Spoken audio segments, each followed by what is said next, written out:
Welcome to Digitel Talk podcast, where we spotlight entrepreneurs and innovators leveraging technology related to telecoms to drive positive global impact.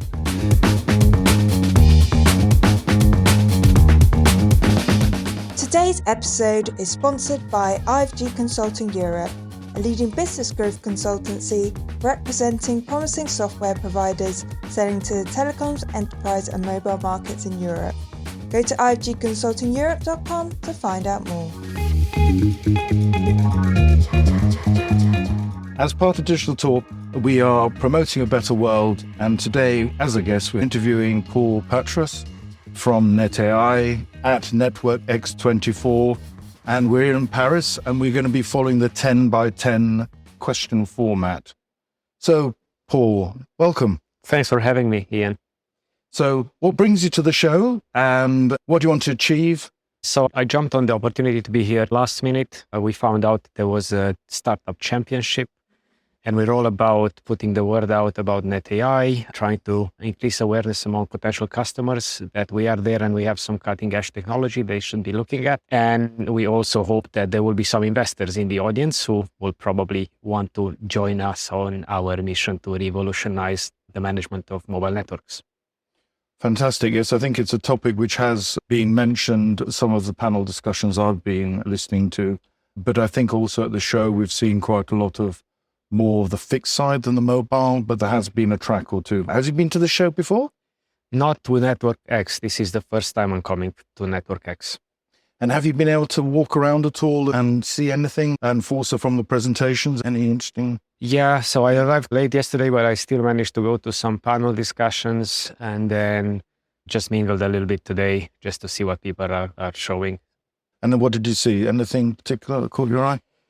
There was a good panel, I think, on cloud native telco yesterday. And I think this is still a subject of debate.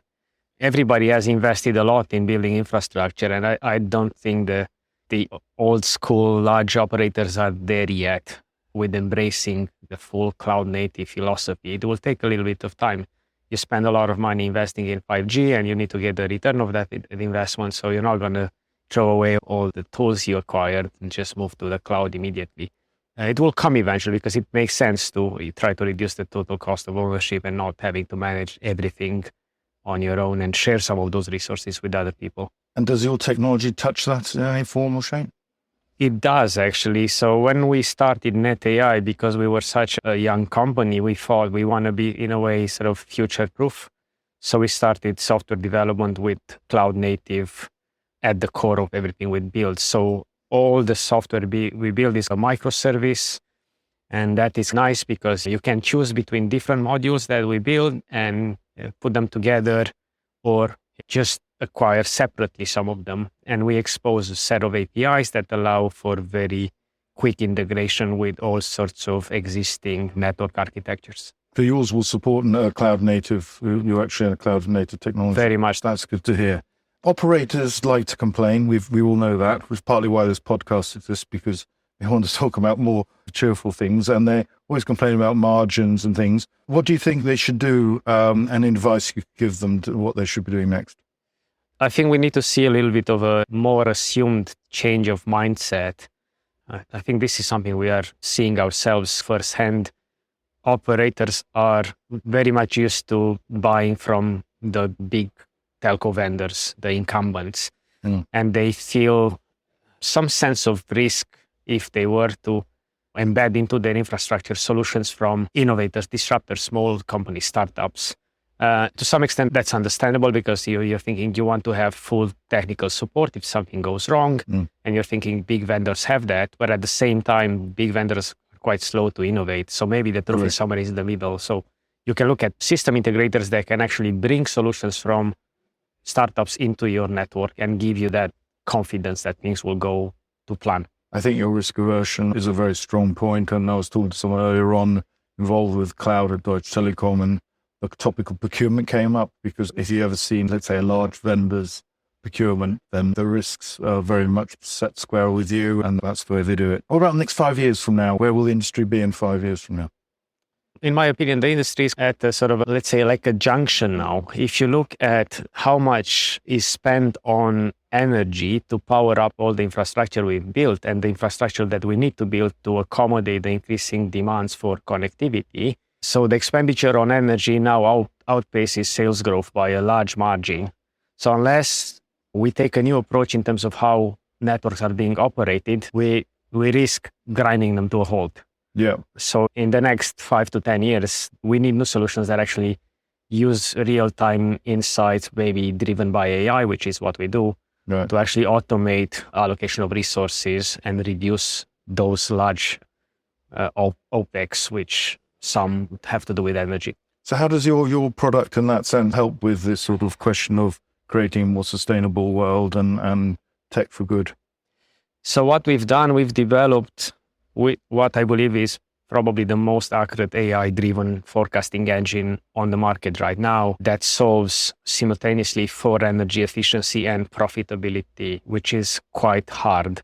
For energy efficiency, what we were able to demonstrate with a very small deployment was that we were able to save on average 35% energy, and we're doing that while maintaining 99.8% service availability, which is important because you can switch off the lights and save energy, but then your customers might be unhappy. So you save on the one hand, and on the other hand, customers start to churn, and then you're losing on the other hand. Sure. So the truth is somewhere in the middle. So how can you save energy without impacting service quality to the point of having your customers moving elsewhere? An optimal trade-off. You've somehow found a way of trading the things off without... We've done that, yeah. Yeah. So if we move on to there's the UN sustainability goals, I'm sure you've heard of them. So where do you factor in those? Do you consider that as a mantra of the company? We do. So because we started speaking about energy efficiency, so I think at the moment telco accounts probably for about 3% of the global carbon emissions, and everybody has committed to align to the Paris 2030 net zero goals. So what we do speaks to a large extent to SDG 13, which is about climate action. And there's a couple of other things that we do. I think some of the work we do is relevant to SDG 10, which is about economic growth and all the other good things that can be enabled with new technology. So in your daily job, I think people often like to benchmark and consider other companies which are doing, let's say, equivalent or good work. Is there any particular company that inspires you or you look up to? There are a few startups that do interesting things. Actually, yesterday I had a discussion with a gentleman who runs a company, I think it's called Dots, which is based in sub-Saharan Africa. And they're looking at how to deploy affordable Wi-Fi connectivity to communities there. I thought that was quite remarkable because I think at the moment we still have about 50% of the planet without internet access. Correct. We're looking at 5G and 6G now, but a large part of this planet is not connected at all. So I think, there is a challenge of like, how do you monetize and how do you get the return of investment for doing so? So there's a need to find creative ways to bring everybody and basically give everybody equal opportunities. We actually interviewed those guys, and there was a podcast. So anyone listening to this, please tune into the Dots Inc. podcast on that.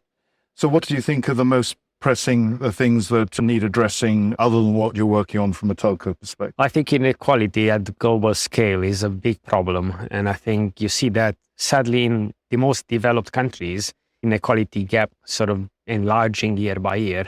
So governments need to do a bit better in terms of wealth distribution, making sure everybody has the same chance in living a sort of a fulfilling life. That's great. Coming to the last question, we give you the opportunity to shout out for someone or institution doing some good work. Is there someone particularly you want to credit at this point? Yeah, so part of the investment we have is from private investors, but also we have grant money. Yeah, so we've been fortunate to be supported by a number of institutions like Scottish Enterprise, Innovate UK, and also European Commission through Horizon Europe. There's one person who jumped between different organizations. Her name is Tracy Ward. She was Scottish Enterprise and now she's with Innovate UK.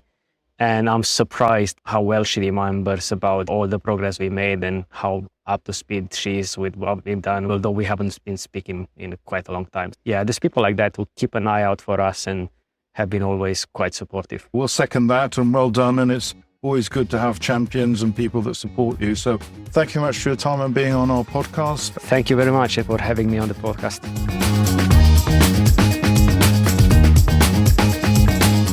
Thanks for taking the time to listen to our new podcast.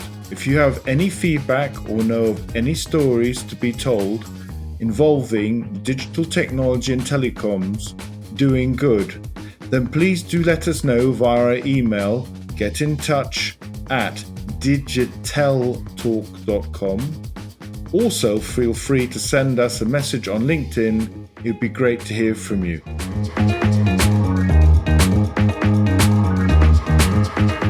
Before we go, if you've enjoyed today's episode and would like to support the podcast, then don't forget to give us a follow and hit the notification bell so you never miss an episode. Also, if you'd like to leave us a review or share it with your colleagues, it really helps us on the channel. Thanks so much for being a part of our audience today, and hopefully you'll join us next time. That's all we've got time for, so it's goodbye from me. And that's goodbye from him. Bye for now. now.